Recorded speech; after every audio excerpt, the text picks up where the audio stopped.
le gouvernement n'a cessé, sous mon autorité, d'accorder une attention particulière à la réalisation de projets qui contribuent à rendre meilleur le quotidien de chaque citoyen.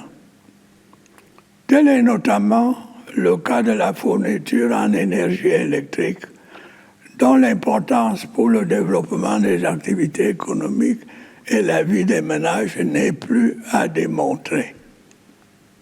L'offre en la matière a connu une amélioration substantielle grâce à l'achèvement cette année des travaux de construction de l'usine de pied du barrage de Lompangar et à la mise en service du barrage de Nachtigal.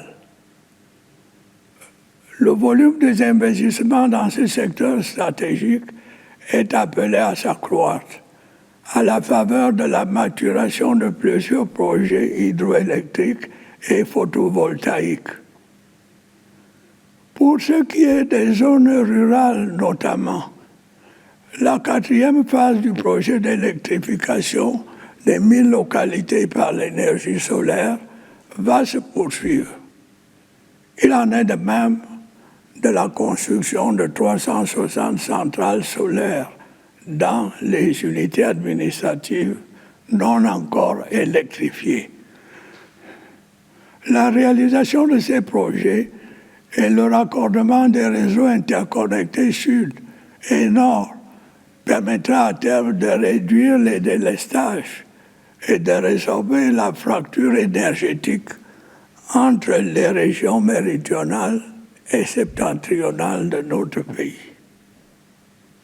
L'approvisionnement en eau potable constitue également un défi majeur que le gouvernement s'est attelé à relever ces dernières années avec une détermination louable. La mise en service du projet d'alimentation en eau potable de la ville de Yaoundé a permis une nette amélioration de la desserte de cette agglomération. Une campagne de branchement de 8000 ménages au réseau d'eau potable a conséquemment été lancée dans cette ville.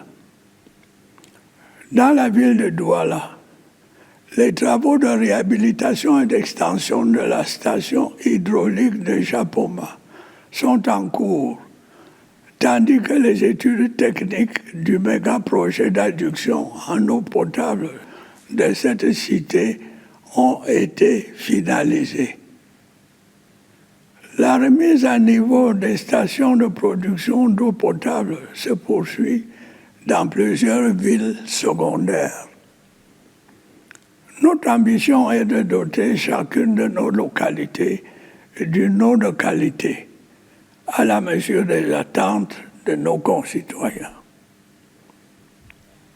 Dans le même temps, nous allons poursuivre les efforts visant à améliorer l'offre des soins en renforçant le plateau technique des hôpitaux et en densifiant la carte sanitaire.